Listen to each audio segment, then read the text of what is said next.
नमस्कार दोस्तों, चलिए अपने एमपी जीके की जो हमारी सीरीज़ चल रही है आपके अपने निर्माण जीएस चैनल पर, तो आप इसमें देख रहे थे अभी तक आप लोग कहाँ तक पहुँचे थे। हमने जैसे कि आपके पहले जो सीरीज़ चल रही थी उसमें अपन लोगों ने कवर कर लिया था क्या, मध्य प्रदेश के गठन के संदर्भ में। गठन के उपरांत अपन जिलों के बाद अपन ने क्या क्या चीज़ें देख ली थी। जिले के बाद अपन मध्य प्रदेश के भौगोलिक क्षेत्र तक पहुँचे थे कि भौगोलिक विभाजन के बारे में अध्ययन कर रहे थे, जिसमें थोड़ा सा एक बार अपन रिवीजन कर लेते हैं कि रिवीजन में क्या चीज़ कि हमने बताया था कि भौगोलिक दृष्टि से मध्य प्रदेश का कितने भागों में विभाजन किया गया है। भौगोलिक दृष्टि से मध्य प्रदेश का 3 भागों में विभाजन किया गया है। पहला कौन सा है आपका, मध्य उच्च प्रदेश। याद होगा मैंने बताया था कि 3 भागों में विभाजन किया गया है। पहला है आपका कौन सा, मध्य उच्च प्रदेश। दूसरा आपका कौन सा था, सतपुड़ा मैकल। और तीसरा आपका कौन सा था, पूर्वी क्षेत्र या आपका पूर्वी पठार या आपका कौन सा, बघेलखंड का पठार। इन 3 भागों में अपन ने मध्य प्रदेश का भौगोलिक विभाजन पढ़ा था। ठीक है, देखिएगा, ध्यान दीजिएगा, आप लोग को रिवीजन करते, हालांकि मैंने पहले बताया था, आप लोग रिवीजन भी कर लीजिएगा कि यहाँ पे आपको मैप में आपको कई सारी भौगोलिक संरचना दिख रही होंगी, लेकिन मैंने कितने में, मध्य प्रदेश का स्पष्ट रूप से आपको बता रहा हूँ भौगोलिक विभाजन कितने भागों में, 3 भागों में किया गया है। पहला तो कौन सा है आपका, मध्य उच्च प्रदेश। दूसरा है आपका कौन सा, सतपुड़ा मैकल श्रेणी। तीसरा कौन सा है आपका, पूर्वी पठार या बघेलखंड का पठार। लेकिन मध्य उच्च प्रदेश अंतर्गत आपकी 5 भौगोलिक संरचना सम्मिलित हैं, जिनमें से पहली संरचना कौन सी अपन, मध्य भारत का पठार। दूसरे आपका कौन सा, मध्य भारत पठार के बाद आपका कौन सा था, बुंदेलखंड का पठार। तीसरा आपका कौन सा था, बुंदेलखंड के बाद आपका रीवा पन्ना का पठार। चौथा आपने देखा था मालवा का पठार। इसमें शेष रह गया था जो हमारी पुरानी सीरीज़ थी या जो पुराने वीडियो में हमने कहाँ पे ये 4 चीज़ों का अध्ययन किया था, मध्य भारत का पठार, बुंदेलखंड का पठार, रीवा पन्ना का पठार और चौथा अपन कौन सा, मालवा का पठार। यहाँ तक अपन ने देख लिया था।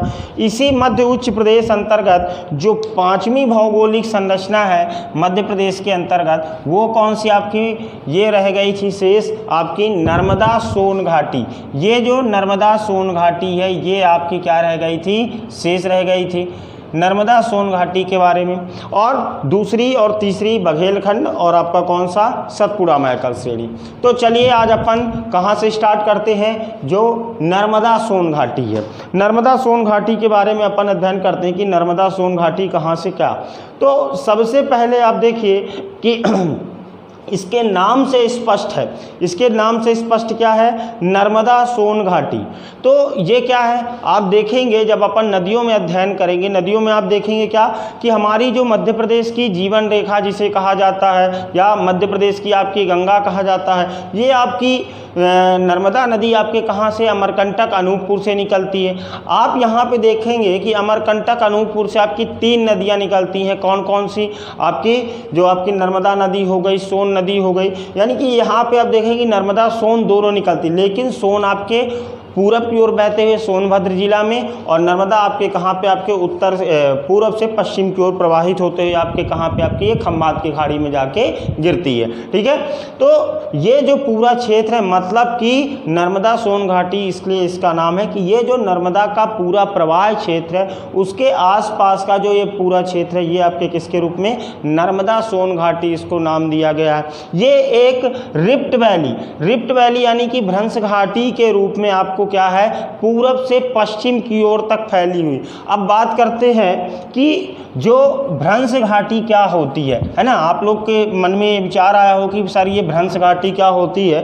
तो भ्रंश घाटी के बारे में आप देखें कि ये जो आप नर्मदा नदी जो पूरा एक रिफ्ट वैली के रूप में पूरब से पश्चिम की ओर फैली है, तो इसमें देखिए कि भ्रंश घाटी का मतलब ये है कि जो पृथ्वी की आंतरिक हलचल, यानी कि जैसे चट्टानों का फिसलना आप लोग सुनते हैं, है ना, ये ध्यान दीजिएगा कि जो पृथ्वी की आंतरिक संरचना के कारण आपके यहाँ पे जो दोनों अगल बगल के क्षेत्र हैं ये क्या होते हैं, एक दूसरे से किसके, तनाव बल के कारण एक दूसरे से दूर खिसक गए, जिससे कि जैसे आप देखिए कि ये पूरा क्षेत्र है, यहाँ पे तनाव बल के कारण ये दोनों इधर उधर खिसके, मतलब कि पृथ्वी का ये वाला भूभाग इधर साइड और ये वाला इधर साइड खिसक रहा, जिसके कारण क्या है, यहाँ पे एक भ्रंश यानी कि दरार पड़ती है। और ये क्या है, जब दरार पड़ने के कारण ये बीच वाला भूभाग, दोनों भूभाग एक दूसरे से दूर होते हैं, तो ये क्या, एक गहरी मतलब कि पतली या जिसको कह सकते हैं आप सकरी घाटी के रूप में आपकी ये कहाँ से, पूरब से पश्चिम की ओर तक ये पूरी नर्मदा सोन घाटी फैली हुई है। तो किस आकार में, भ्रंश घाटी के रूप में आपके ये फैली हुई है नर्मदा सोन घाटी। ये नर्मदा सोन घाटी मध्य प्रदेश की दूसरी सबसे बड़ी भौगोलिक संरचना है। पहली सबसे बड़ी भौगोलिक संरचना कौन सी थी, मालवा का पठार, जो कि मध्य प्रदेश के कुल भौगोलिक क्षेत्रफल के लगभग कितने 28.62% भूभाग पर फैला हुआ था, और इसका जो क्षेत्रफल था वो लगभग कितना था, 88,222 वर्ग किलोमीटर के आसपास था। लेकिन नर्मदा सोन घाटी का जो कुल भौगोलिक विस्तार है, यह मध्य प्रदेश के कुल भौगोलिक क्षेत्रफल के कितने 27.92% क्षेत्र पर फैली हुई है, जो कि यदि क्षेत्र में बात करें तो ये लगभग कितने, लगभग 86,000 वर्ग किलोमीटर क्षेत्रफल आपकी ये कौन सी, नर्मदा सोन घाटी आपकी फैली हुई है। ये आपके अभी मैंने बताया किसके, भ्रंश घाटी के रूप में, दरार घाटी के रूप में, रिफ्ट वैली के रूप में, तीनों तीनों के एक शब्द यूज किया जाता है, मतलब इनमें कंफ्यूज मत होइए, किसके, चाहे भ्रंश घाटी लिखा है आपके एग्जाम में, चाहे रिफ्ट वैली लिखा है, और आपके क्या दरार घाटी भी कहीं कहीं लिखने को मिल जाता है। तो ये कहाँ पे आपके, पूरब से पश्चिम की ओर नर्मदा सोन घाटी आपकी फैली हुई है। ठीक है, तो जैसे अपन ने सभी भौगोलिक संरचना के बारे में अध्ययन किया था कि उसकी अक्षांशीय स्थिति क्या है, देशांतरीय स्थिति क्या है, उसके बाद यहाँ पे किस प्रकार की फसलें का उत्पादन किया जाता है, मिट्टी किस प्रकार की है, जलवायु कौन कौन सी है ना, यहाँ की प्रमुख नदियाँ क्या क्या हैं, यहाँ की प्रमुख विशेषता औसत ढाल क्या है, तो ये सब सारी चीज़ अपन देख लेते हैं नर्मदा सोन घाटी के संदर्भ में। तो नर्मदा सोन घाटी के संदर्भ में आप देखिए कि जो नर्मदा सोन घाटी का अक्षांशीय विस्तार है ये कितना है, नर्मदा सोन घाटी का जो अक्षांशीय विस्तार है वो लगभग आपके कितना 22 डिग्री 30 मिनट से लेकर 23 डिग्री 45 मिनट उत्तरी अक्षांश, 23 डिग्री 45 मिनट उत्तरी अक्षांश, जबकि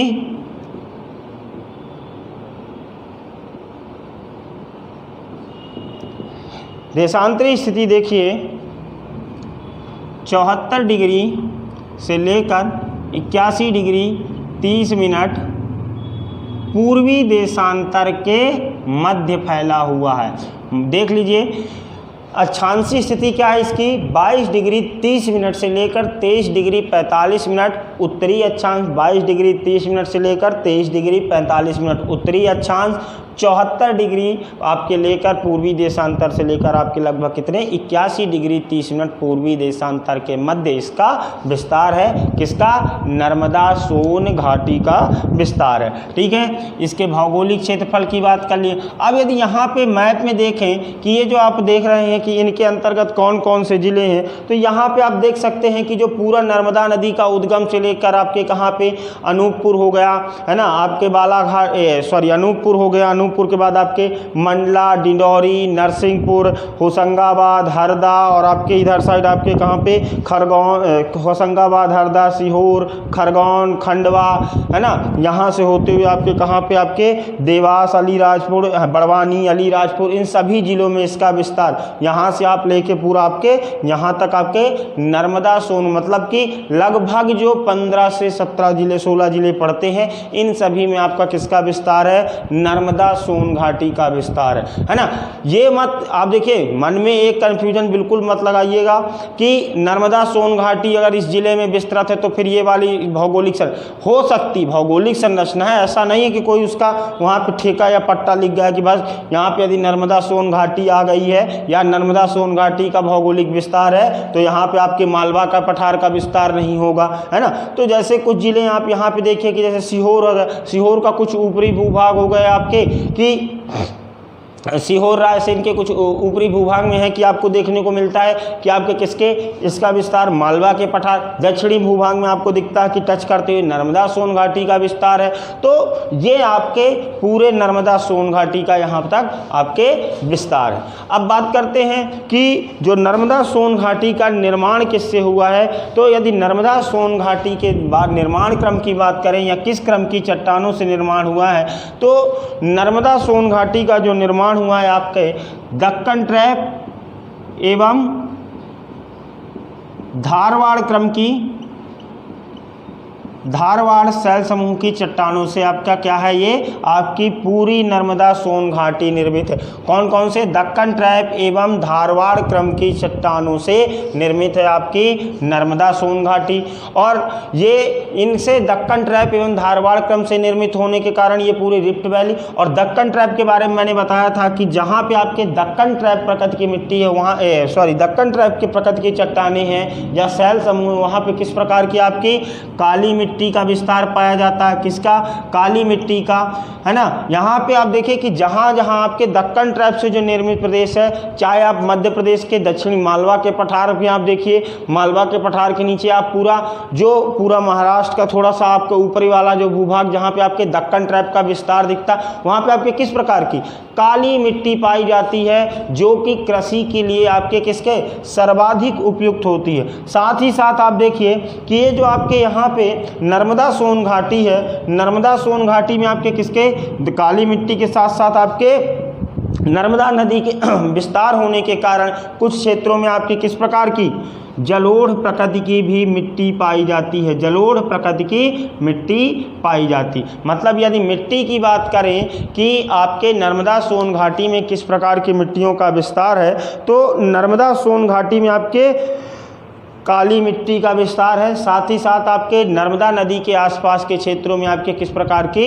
जलोढ़ मिट्टी का भी विस्तार है। अब ये जो आपकी काली मिट्टी और जलोढ़ मिट्टी दोनों आप देखें कि यदि आपके इन क्षेत्रों में किस प्रकार की काली मिट्टी एवं जलोढ़ मिट्टी का विस्तार है, तो नर्मदा नदी के आसपास इनसे क्या है, फसलों का भी अत्यधिक महत्वपूर्ण है फसलों की दृष्टि से, यानी कि फसलों का उत्पादन भी में अच्छा होता है। जैसे कि आपके यहाँ पे आप देखिए कि पश्चिमी क्षेत्र में आपके किसका कपास का हो गया, इसी के साथ साथ आप जैसे पूर्वी क्षेत्र में देखिए नरसिंहपुर वगैरह में गन्ना की खेती हो गई, है ना। सीहोर वगैरह में आपके किसके गेहूं की खेती हो गई और आपके प्याज हो गया। ये सब मतलब कि लगभग एक तरह से आप कह सकते हैं कि गेहूं के लिए, आपके सोयाबीन के लिए, गन्ना के लिए, प्याज के लिए, कपास के लिए सर्वाधिक उपयुक्त मिट्टी है। यानी कि यहाँ पे जो नर्मदा सोन घाटी है ये आपके क्या है, कृषि उत्पादन की दृष्टि से क्या है, आपके समृद्ध प्रदेश है। यानी कि ये जो भौगोलिक संरचना है कृषि उत्पादन की दृष्टि से समृद्ध प्रदेश है ना। अब यहाँ पे बात कर लेते हैं कि जब ये कृषि उत्पादन के लिए समृद्ध क्षेत्र है, तो यहाँ पे आप देखिए कि कृषि उत्पादन के समृद्ध होने के साथ साथ यदि इस प्रदेश में आप देखें कि जो लगभग आपके यहाँ पे आप वर्षा का स्तर देखें कि यहाँ पे जो आपका वर्षा का स्तर देखने को मिलता है, लगभग यह क्षेत्र में नर्मदा सोन घाटी में आपके जो वर्षा का स्तर है ये आपके देखने को मिलता है कितना, 75 से लेके लगभग 130 सेंटीमीटर के आसपास। लगभग बोल रहा हूँ, एग्जैक्ट नहीं। आपके विभिन्न पुस्तकों में विभिन्न आंकड़े मिलेंगे, कहीं पे आपके 150 भी लिखा होगा, तो मैं लगभग की बात कर रहा हूँ, एग्जैक्ट आंकड़े नहीं, क्योंकि इसमें आप कंफ्यूज भी मत होइए, क्योंकि ये देखिए एग्जैक्ट आंकड़े कभी भी नहीं पूछे जाते। जो भी इस प्रकार के डाटे, केवल वही डाटा पूछा जाता है जो कि आपके एग्जैक्ट, जैसे कि मध्य प्रदेश का क्षेत्रफल, मध्य प्रदेश में कितने जिले, ये कभी नहीं पूछा जाए। उसमें हमेशा ऐसे ही ऑप्शन देगा, जैसे किसी भी क्षेत्र का वर्षा पूछ रहा है तो उसमें आप देखिएगा कोई भी पुराने एग्जाम में उसमें स्पष्ट रूप से लिखा रहता है 50 से 75 सेंटीमीटर, 75 सेंटीमीटर से 100 सेंटीमीटर, 100 से आपके कितने, 100 से 125, यानी कि लगभग इस तरह से लिखा रहता। तो आप इसमें इस क्षेत्र की जो वर्षा का स्तर है ये 75 से आपके कितना, लगभग 130 सेंटीमीटर तक औसत वर्षा का क्षेत्र देखने को मिलता है। क्यों? देखिए मैंने पिछले आपके जो मालवा का पठार बताया था उसमें आपको मैंने बताया था कि जो मध्य प्रदेश का वर्षा स्तर है वो किस प्रकार के, पश्चिमी क्षेत्रों में अपेक्षाकृत मध्य प्रदेश की वर्षा किस प्रकार की होती है, कम वर्षा होती है, जबकि पूर्वी क्षेत्रों में अपेक्षाकृत आपके क्या होती है, अत्यधिक वर्षा होती है। तो पश्चिमी क्षेत्रों में लगभग आपके 75 सेंटीमीटर औसतन या उससे कम भी होती, लेकिन पूर्वी क्षेत्रों में आपके कितने 100 सेंटीमीटर 125 इधर साइड आप जाएंगे तो आपको 125 सेंटीमीटर से अधिक भी वर्षा देखने को मिलती है। तो ये आपके यहाँ पे देखिए कि नर्मदा सोन घाटी का विस्तार कहाँ से यहाँ तक पूरा, तो ये जो नर्मदा सोन घाटी का विस्तार है तो पश्चिमी क्षेत्र में आपके क्या होती है, वर्षा का स्तर लगभग 75 सेंटीमीटर, कितना 75 सेंटीमीटर, जबकि पूर्वी क्षेत्र में औसतन वर्षा आपके क्या होती है, अधिक होती है। मतलब कि पूर्वी क्षेत्र से ये आपका पूरा जो क्षेत्र है नर्मदा सोन घाटी, ये कहाँ से आपके पूरब से पश्चिम की ओर फैला हुआ है, तो इसमें अपेक्षाकृत पूर्वी क्षेत्र में अत्यधिक वर्षा, जबकि पश्चिमी क्षेत्र में वर्षा का स्तर क्या होता है, कम देखने को मिलता है। ठीक है, ये तो हुई वर्षा की बात। वर्षा के साथ साथ यहाँ पे देखिए कि ये जो आपका किस प्रकार का प्रदेश है, जैसे हमने बताया था कि पूरा मध्य प्रदेश किसका भूभाग है, प्रायद्वीपीय पठारी भूभाग का भाग है। तो यदि ये पठारी भूभाग को, तो यहाँ पे आप देखिए कि इसका भी जो आपकी औसत ऊंचाई इस प्रदेश को देखने को मिलती है, यानी कि नर्मदा सोन घाटी प्रदेश की जो औसत ऊंचाई है वो लगभग आपके 300 मीटर के आसपास देखने को मिलती है। कितनी देखने को मिलती है, नर्मदा सोन घाटी की औसत ऊंचाई आपको लगभग कितने की देखने को मिलती है, 300 सेंटीमीटर नहीं, मीटर, 300 मीटर के आसपास की औसत ऊंचाई देखने को मिलती है। ठीक है, यहाँ पे यदि ढाल की बात किया जाए तो ढाल के बारे में मैंने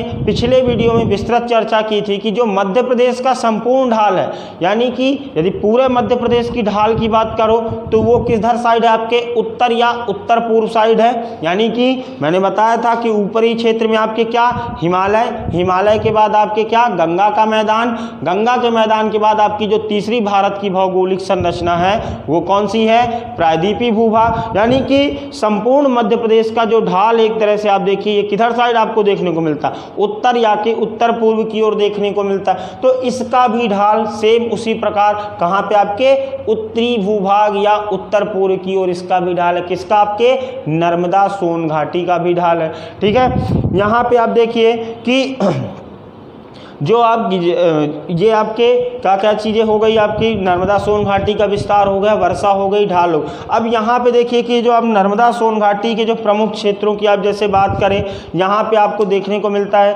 कि यहाँ पे कृषि की जो स्थिति है, आपने देखा कि लगभग सघन प्रकार की कृषि होती है। साथ ही साथ यहाँ पे आप देखें कि नदियों के, यानी कि जो इस क्षेत्र की सबसे महत्वपूर्ण नदी है नर्मदा नदी, तो नर्मदा नदी के आसपास आपके कुछ जो आपके तीर्थ के रूप में है ना, और प्रमुख कुछ आपके औद्योगिक एवं ऐतिहासिक स्थल भी हैं। जैसे आप देखें कि नर्मदा नदी में आपके किनारे पे आपके कौन सा, अमरकंटक देखने को मिलता है ना। अमरकंटक के बाद आप आए यहाँ पे पूरा नरसिंहपुर होते हुए आप जैसे देखेंगे यहाँ पे आपके नर्मदा तवा संगम, यहीं पे होशंगाबाद जिले में आपके कौन सी तवा नदी मिलती है, तो नर्मदा तवा संगम पे आपके बड़ा बांध बनाया गया मध्य प्रदेश का, है ना। और इसी के तट पे आपके जो 12 ज्योतिर्लिंगों में से एक है कौन सा, ओंकारेश्वर ज्योतिर्लिंग, ये आपके किसके, नर्मदा सोन घाटी प्रदेश में, यानी कि यहाँ पे आपके जो खंडवा में है ये कहाँ पे आपके नर्मदा सोन घाटी अंतर्गत आपका है। ये आपका कौन सा 12 ज्योतिर्लिंगों में से एक है ओंकारेश्वर, जो कि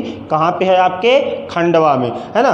तो ये आपके नर्मदा सोन घाटी के बारे में आपके अध्ययन होगा। ठीक है, यहाँ पे आपने क्या क्या देखा नर्मदा सोन घाटी के बारे में, नर्मदा सोन घाटी का आपने क्या देखा, क्षेत्र देखा, इसके साथ साथ आपने इसकी क्या देखी, अक्षांशीय स्थिति और आपकी देशांतरीय स्थिति देख ली। उसके बाद आपने क्या देखा, यहाँ का जो प्रदेश है ये किस प्रकार की चट्टानों से निर्मित है, यहाँ पे मिट्टी किस प्रकार की है, कृषि किस प्रकार की है, वर्षा का औसतन स्तर क्या है, और वर्षा का स्तर होने के साथ साथ यहाँ पे आपने औसत ऊंचाई देखी, आपने ढाल देख लिया किधर साइड है इसका, और यहाँ पे आपके कृषि की बात, कृषि की हो गई। तो इन सब सारी चीज़ें, ये जो 8-10 बिंदु हैं इनमें अपन ने क्या किया, चर्चा कर लिया। अब यहाँ पे आप देखिए कि यहाँ पे अपन ने क्या कर लिया, मध्य उच्च प्रदेश जो है आपका, ये मध्य उच्च प्रदेश के बारे में जो अपन ने संपूर्ण अध्ययन, यानी कि जो मध्य उच्च प्रदेश अंतर्गत सम्मिलित आपके 5 भौगोलिक संरचना है कौन कौन सी? नंबर 1 आपके मध्य भारत का पठार, दूसरा आपका कौन सा है? बुंदेलखंड का पठार, तीसरा आपका कौन सा था? आपका रीवा पन्ना का पठार, चौथा कौन सा था आपका? मालवा का पठार, पांचवा कौन सी थी आपके? नर्मदा सोन घाटी। ये आपकी 5 भौगोलिक संरचना आपने किसके अंतर्गत पढ़ ली? आपके ये कौन सा था आपका? मध्य उच्च प्रदेश, यानी कि मध्य उच्च प्रदेश अंतर्गत आपने सम्मिलित 5 भौगोलिक संरचनाओं का आपने क्या किया? अध्ययन किया। अब इसके बाद जैसा कि हमने वीडियो में बताया था आपको क्या कि मध्य प्रदेश का भौगोलिक विभाजन कितने भागों में? 3 भागों में किया गया है। एक तो आपका मध्य उच्च प्रदेश, दूसरा सतपुड़ा मैकल श्रेणी और तीसरा है आपका कौन सा? बघेलखंड का या आपका किस प्रकार का? पूर्वी पठार। तो अब अपन जो दूसरी भौगोलिक संरचना है कौन सी? सतपुड़ा मैकल श्रेणी, इसके बारे में अपन अध्ययन करेंगे। ठीक है। तो आप देखें कि जो मध्य प्रदेश का संपूर्ण दक्षिणी भूभाग है, यानी कि मध्य प्रदेश का दक्षिणी क्षेत्र आप देखेंगे मैप में दिख रहा होगा आपको कि आप देखेंगे कि यहाँ पे आप देखिए कि पूरा बिल्कुल नीचे साइड आपके नर्मदा सोन घाटी के दक्षिण में आपके ये जो विस्तृत प्रदेश है, पश्चिम से लगभग आपके पूरे पूर्व तक विस्तृत प्रदेश है, ये आपके किसके रूप में जाना जाता है? सतपुड़ा मैकल श्रेणी के रूप में जाना जाता है। ठीक है। यहाँ पे आप देखेंगे कि यहाँ का जो आपका आधा ये लगभग इधर साइड का जो ये बीचों बीच वाला भाग है, ये आपके क्या? सतपुड़ा प्रदेश के रूप में, और जो पूर्वी क्षेत्र है आपके किसके? मैकल प्रदेश के रूप में जाना जाता है ना। ये जो मध्य में आप देखेंगे सतपुड़ा और इधर साइड आपका मैकल श्रेणी के रूप में जाना जाता है। तो ये जो भौगोलिक संरचना है मध्य प्रदेश के दक्षिणी छोर में आपके कहाँ से? पूरब से पश्चिम की ओर फैली हुई है, जो कि कितने भाग में? लगभग मध्य प्रदेश के 11% कुल भौगोलिक क्षेत्रफल के 11% भूभाग पर यदि आप इसके क्षेत्रफल की बात करें तो लगभग आपके कितना क्षेत्रफल देखने को मिलता है? 34,000 वर्ग किलोमीटर ये क्षेत्र आपको देखने को मिलता है। किसका? सतपुड़ा मैकल प्रदेश का। यानी कि जो मध्य प्रदेश के दक्षिणी भूभाग में ये जो दूसरी भौगोलिक संरचना है कौन सी? आपके सतपुड़ा मैकल श्रेणी। तो ये आपके कितने? 34,000 वर्ग किलोमीटर में आपके फैली हुई है। अब आप देखेंगे कि यहाँ से आप देखें कि ये पश्चिमी भूभाग आपको देखने को मिलता है, यहाँ पे आपके बुरहानपुर दर्रे तक, फिर उसके बाद यहाँ पे आपके देखें ये 3 भागों में लगभग यहाँ से आपके सकरा, यानी कि जो आपका पश्चिमी भूभाग ये सकरा दिखता है, जबकि पूर्वी भूभाग अपेक्षाकृत क्या है? आपके चौड़ा। मतलब देखें ये जो सतपुड़ा मैकल प्रदेश है यहाँ पे आपके पश्चिमी भूभाग में क्या कम चौड़ाई इसकी कम है, जबकि पूर्वी भूभाग में क्या है? आपके अपेक्षाकृत इसकी चौड़ाई आपको क्या देखने को मिलती है? अधिक देखने को मिलती है ना। यहीं पे आपके जो मध्य में आपके सतपुड़ा प्रदेश है, इसी सतपुड़ा प्रदेश में मध्य प्रदेश की जो सबसे ऊंची चोटी आपके कौन सी? सतपुड़ा पर्वत श्रेणी अंतर्गत आपके कौन से? महादेव पर्वत के ऊपर आपकी धूपगढ़ की चोटी मध्य प्रदेश की आपकी सबसे ऊंची चोटी है। ठीक है। तो पहले तो आप इसकी बात कर लीजिए, अक्षांशीय स्थिति एवं देशांतरी स्थिति की बात करिए। तो यदि इसकी अक्षांशीय स्थिति की बात करेंगे किसकी? सतपुड़ा मैकल प्रदेश की, तो ये इसका जो अक्षांशीय स्थिति है 21 डिग्री 6 से लेके आपके लगभग आपके कितने? 23 डिग्री के आसपास तक, 23 डिग्री उत्तरी अक्षांश के मध्य, जबकि इसका जो देशांतरी विस्तार है ये कितना? आपके 74 डिग्री 5 मिनट से लेकर 3 मिनट से लेकर ये आपके लगभग आपके कितने? 82 डिग्री 3 मिनट के आसपास तक इसका आपका पूर्वी देशांतर के मध्य विस्तार है। 21 डिग्री 6 से लेकर आपके 26 डिग्री 30 और 74 डिग्री 3 से लेकर आपके कितने? 82 डिग्री 3 मिनट के आसपास तक इसका क्या है? आपका विस्तार है, आपका पूर्वी देशांतर के मध्य इस सतपुड़ा मैकल श्रेणी का विस्तार है। यदि बात करें कि ये जो सतपुड़ा मैकल श्रेणी वाला प्रदेश है ये किस प्रकार से निर्मित है या किस प्रकार की क्रम की चट्टानों से निर्मित है, तो यहाँ पे देखें कि ये जो सतपुड़ा मैकल प्रदेश है, ये सतपुड़ा मैकल प्रदेश आपके दक्कन ट्रैप एवं लैटेराइट प्रकृति की मिट्टियों से निर्मित है। मतलब कि ये सतपुड़ा मैकल श्रेणी में आप देखिए कि यहाँ पे आपका जो इसका लगभग पूरा संपूर्ण पश्चिमी भूभाग है, ये किस प्रकार के दक्कन ट्रैप की चट्टानों से, जबकि पूर्वी भूभाग जो आपका इधर साइड है ये लैटेराइट प्रकृति की मिट्टियों से निर्मित है ना। लैटेराइट प्रकृति की मिट्टी आप देखिए कि अधिकता वहाँ पे पाई जाती है जहाँ पे अत्याधिक वर्षा होती, यानी कि मध्य प्रदेश में आपने अत्याधिक वर्षा यानी कि औसत से अधिक वर्षा होती है, जिसके कारण क्या होते हैं, जो आपके महीन कण या जो खनिज तत्व होते हैं मिट्टी की वो क्या होते हैं, निचले परत में चले जाते हैं और ऊपरी परत में आपके किस प्रकार के, यानी कि जो अनउपजाऊ प्रकृति की मिट्टी होती है ये ऊपरी परत में शेष रहती है, जिसे क्या कहते हैं, लैटेराइट मिट्टी। और ये आपके इसे भाटा मिट्टी के नाम से भी जाना जाता है। और ये केवल और केवल किसके लिए, घर जुड़ाई के काम में आती है, यानी कि जो कच्चे घर मकान बनाते हैं अपन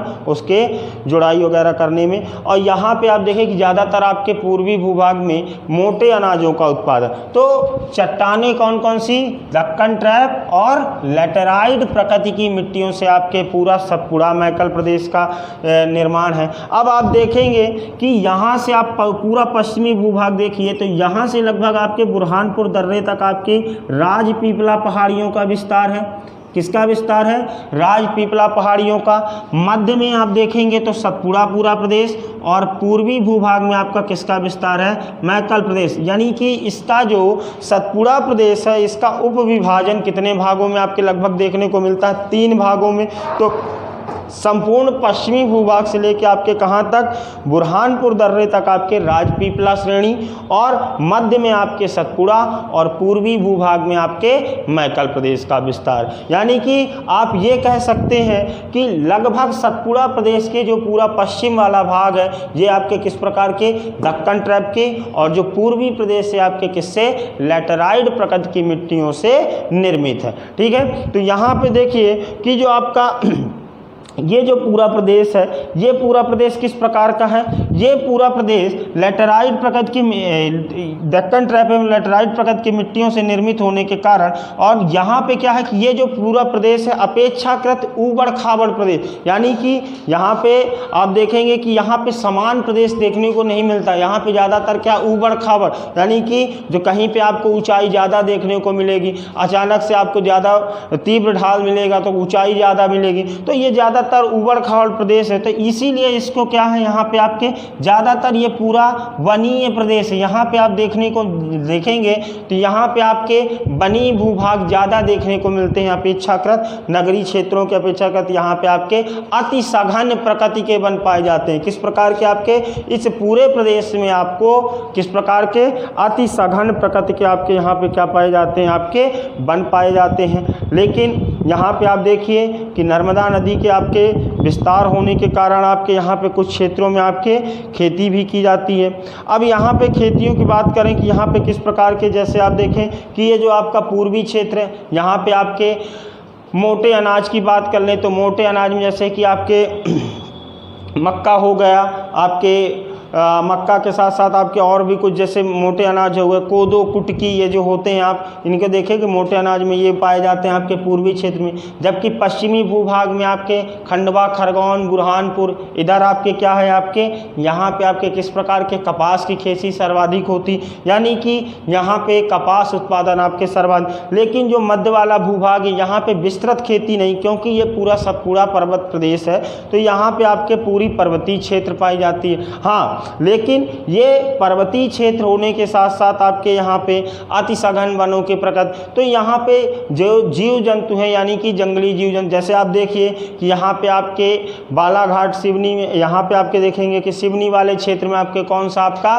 पेंच राष्ट्रीय उद्यान देखने को मिलता है। यहीं पे आपके सतपुड़ा श्रेणी में आपके स्थित कौन सा, होशंगाबाद में आपका सतपुड़ा राष्ट्रीय उद्यान देखने को मिलता है। तो ये पूरा वनीय प्रदेश होने के कारण प्रकृति के दृश्य यानी कि प्राकृतिक दृश्य अत्यंत रमणीय स्थल है। आप यहाँ पे जो आप टूरिस्ट वगैरह घूमने वगैरह के लिए ज़्यादा सही है, बजाय की अपेक्षाकृत यहाँ पे खेती वगैरह होती है, ऐसा नहीं कि नहीं होती, लेकिन पश्चिमी भूभाग में कपास और पूर्वी भूभाग में मोटे अनाजों की खेती। ठीक है, यहाँ पे आप बात कर लिए विस्तार की, विस्तार के साथ साथ इसका उप विभाजन देखें, उप विभाजन के साथ साथ अपन ने क्या कर ली, खेती की बात, और इसकी ज़मीन की प्रकृति किस प्रकार की अत्यंत। तो यदि आप इसकी बात करें कि यहाँ पे आप देखेंगे कि जो इस प्रदेश की औसत ऊंचाई है अपेक्षाकृत लगभग 600 मीटर के आसपास देखने को मिलती है। कितनी देखने को मिलती है? 600 मीटर के आसपास इस प्रदेश की ऊंचाई देखने को मिलती है, यानी कि ऊंचाई देखने को मिलती। इसके बाद आप आगे देखें कि खेती की बात हो गई। वर्षा की यदि बात करें तो वर्षा के बारे में, इसके बारे में सेम वही 75 से लगभग 150 सेंटीमीटर। क्यों?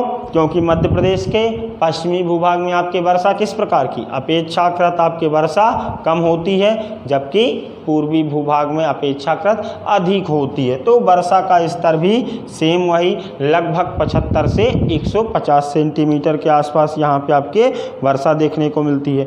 यदि यहाँ पे आप बात करें कि जो इस प्रदेश की सतपुड़ा मैकल श्रेणी की आपकी कौन कौन सी, यानी कि नदियों की बात करें कि कौन कौन सी, तो यहाँ पे जो आपकी नदी देखने को मिलती हैं, ये नदी कौन कौन सी आपके देखने को मिलती, यहाँ पे आप देखें कि जैसे छिंदवाड़ा वाले क्षेत्र में आपको शक्कर नदी देखने को मिलती है, यहाँ पे सतपुड़ा वाले प्रदेश में आपको तवा नदी देखने को मिलती है ना। कौन कौन सी? तवा देखने को मिलती है, ताप्ती देखने को, यहाँ तो आपके सतपुड़ा मैकल श्रेणी में ताप्ती हो गई, तवा हो गई, नर्मदा हो गई, शक्कर हो गई। ये इस प्रदेश की जो कुछ नदियाँ हैं, ये आपकी प्रमुख नदियाँ हैं। कौन कौन सी? शक्कर, ताप्ती, तवा, नर्मदा, है ना, ये आपके इस पूरे प्रदेश की आपके प्रमुख नदियाँ हैं। ठीक, नदियों के बाद हो गई अपन ने, नदियों के आप तो देख सकते हैं कि जो मध्य विस्तार के बारे में आपने देख ही लिया। तो ये जो सारे जिले दक्षिणी जिले हैं आपके इसके अंतर्गत, तो कौन कौन सी चीज़ें हो गई सतपुड़ा मैकल के अंतर्गत? सतपुड़ा मैकल का भौगोलिक विस्तार, अक्षांशीय स्थिति, देशांतरीय स्थिति। इसके बाद आपने क्या देखा, इस प्रदेश का उपविभाजन 3 भागों में, आपके राजपीपला श्रेणी, आपके सतपुड़ा और आपके मैकल श्रेणी। फिर इस प्रदेश की मिट्टी के बारे में बात कर लिए कि मिट्टी किस प्रकार की हैं आपकी, कौन कौन के क्रम से चट्टान, प्रमुख नदियाँ देख ली, है ना। और यहाँ पे आपके प्रमुख स्थान, जैसे आपने यहाँ के जो प्राकृतिक दृश्य से आपके अत्यंत रमणीय स्थान, जैसे कि आपके कौन कौन से राष्ट्रीय पार्क हो गए आपके, इनके बारे में, ये सब इसी आपके सतपुड़ा मैकल श्रेणी अंतर्गत है।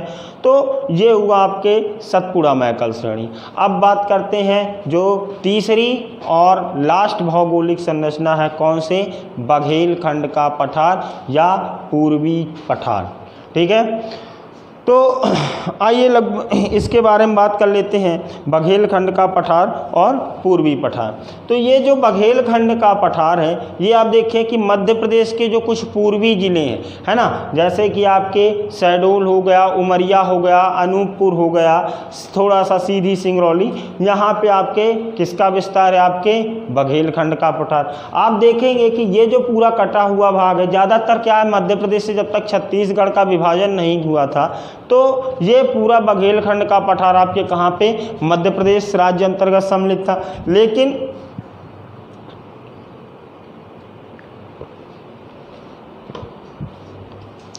छत्तीसगढ़ के विभाजन उपरांत क्या हुआ, बघेलखंड के पठार का जो अत्यधिक भूभाग है वो कहाँ पे चला गया है? आपके छत्तीसगढ़, यानी कि नवगठित राज्य आपका जो छत्तीसगढ़, वहाँ पे कुछ शेष भाग लगभग आपके कहाँ पे रह गया है?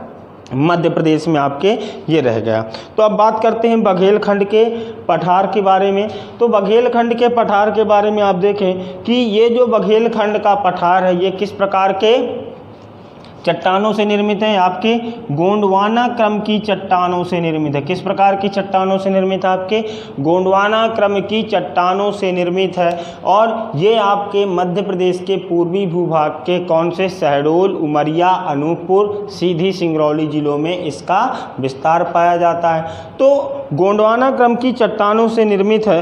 तो यहाँ पे आप देखें कि गोंडवाना क्रम में आप देखते हैं, जब आप चट्टानों के बारे में पढ़ते हैं तो उसमें पाते हैं कि गोंडवाना क्रम की चट्टानों में आपके किसके कौन से खनिज पदार्थ की? कोयला खनिज की आपकी क्या होती है? अधिकता पाई जाती है। साथ ही साथ आप देखें कि जो गोंडवाना क्रम है कि चट्टानों से निर्मित है, तो यहाँ पे मिट्टी का जो प्रकार है ये भी दूसरी प्रकृति का है। आप इनके बारे में देखते थे, जैसे दक्कन ट्रैप, यहाँ पे आप देखते थे मालवा के पठार में भी दक्कन ट्रैप, नर्मदा सोन घाटी में आपने देखा दक्कन ट्रैप एवं धारवाड़ क्रम की चट्टानें, इसी तरह आपने सतपुड़ा श्रेणी। तो ये गोंडवाना क्रम के चट्टानों से निर्मित होने के कारण इस प्रदेश में आपके खनिज संसाधन की दृष्टि से क्या है, आपके अत्यंत महत्वपूर्ण, यानी कि खनिज संसाधन से संपन्न प्रदेश है आपका कौन सा? बघेलखंड का पठार। साथ ही साथ आपके बघेलखंड के पठार में किस प्रकार की मिश्रित मिट्टी एवं लाल पीली मिट्टी की अधिकता होने के कारण यहाँ पे आपके किस प्रकार की जो चावल की फसल है वो क्या होती है? सर्वाधिक होती। आप देखते हैं कि आप एक नाम सुनते हैं, किसको? छत्तीसगढ़ को क्या कहा जाता है? धान का कटोरा। क्यों? क्योंकि आपका देखें कि जो पूरा बघेलखंड का पठार है, इस पूरे प्रदेश में आपके किस प्रकार की आपकी लाल पीली मिट्टी की आपकी क्या है, आपके यहाँ पे अधिकता होने के कारण आपके क्या है, यहाँ पे आपके जो चावल की फसल है वो किस प्रकार की आपके यहाँ पे सर्वाधिक यानी कि उत्पादन होता है।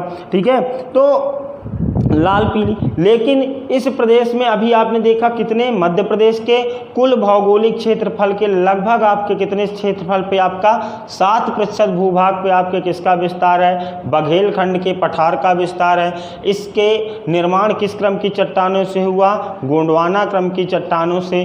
गोंडवाना क्रम की चट्टानों से निर्मित होने के कारण यह जो संपूर्ण प्रदेश है ये क्या है आपका? खनिज संसाधन की दृष्टि से आपके अत्याधिक संपन्न प्रदेश है। साथ ही साथ इस प्रदेश में आपके किसके?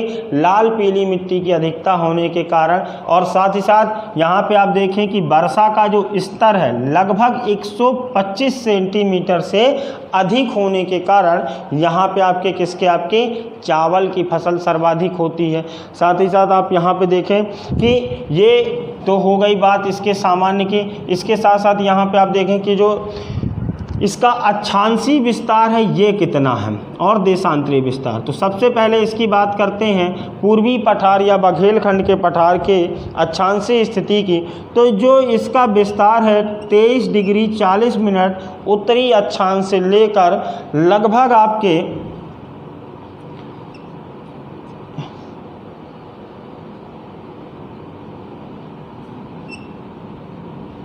26 डिग्री 4 मिनट उत्तरी अक्षांश, और जो देशांतरीय स्थिति है ये लगभग आपके कितनी है? 24 डिग्री 4 मिनट उत्तरी अक्षांश, और जो पूर्वी देशांतर है ये है आपका 80 डिग्री 5 मिनट से लेकर 82 डिग्री 4-8 मिनट पूर्वी देशांतर। ये है देशांतरीय स्थिति, कौन सा? पूर्वी देशांतर, और ये आपका उत्तरी अक्षांश। इनके मध्य इसका विस्तार है किसका? पूर्वी पठार या बघेलखंड के पठार का। ये आपके किस प्रकार के? गोंडवाना क्रम की चट्टानों से निर्मित लाल पीली मिट्टी की अधिकता और वर्षा का स्तर आपके यहाँ पे लगभग कितना? 125 सेंटीमीटर से अधिक देखने को मिलता है, जिसके कारण यहाँ पे आपके किसके?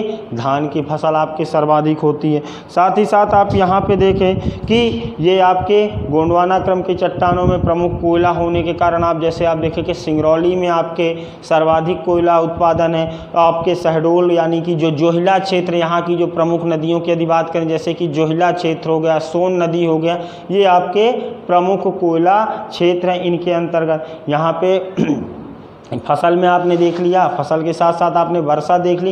वर्षा के बाद आप देखिए कि इसका जो ढाल है ये भी आपके किधर साइड? आपके उत्तर पूर्व की ओर इसका ढाल देखने को मिलता है। किसका? बघेलखंड के पठार का ढाल देखने को मिलता है ना, बघेलखंड के पठार। ये आपके हो गए।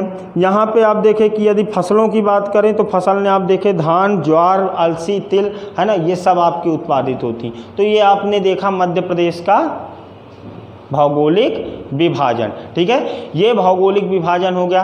फिर से एक बार देख लीजिए 3 भागों में, मध्य उच्च प्रदेश, सतपुड़ा मैकल श्रेणी, और आपका कौन सा? पूर्वी पठार या बघेलखंड का पठार। इनके बारे में जो सामान्य अध्ययन है ये हमने पढ़। हाँ, अब आप देख लीजिए इसमें से आपको मेरे हिसाब से लगभग सारी चीज़ें आपको क्लियर होंगी। इसके मैंने 2 वीडियो इसीलिए बनाए कि एक में आपको 4 और दूसरे में आपको मैंने 3 भौगोलिक संरचना के बारे में बताया, जिससे कि आपको समझने की दृष्टि में आसानी रहे। ठीक है, चलिए।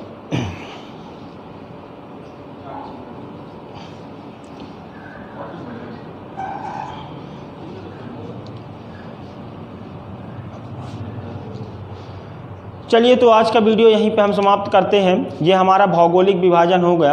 अब अगले वीडियो में हम इसके संदर्भ में भौगोलिक विभाजन के साथ साथ आपके मध्य प्रदेश वर्षा, जलवायु, कृषि, इनके बारे में विस्तृत अध्ययन करेंगे। तो उनका वीडियो लेके आपके सामने उपस्थित होंगे। यदि आपको जानकारी अच्छी लगी तो आप क्या करें, हमारे वीडियो को लाइक करें, शेयर करें और सब्सक्राइब करें, और ज़्यादा से ज़्यादा लोगों में आप इसको शेयर करते जाएँ, जिससे कि ज़्यादा से ज़्यादा लोग हमारे चैनल से जुड़ सकें। थैंक यू, धन्यवाद।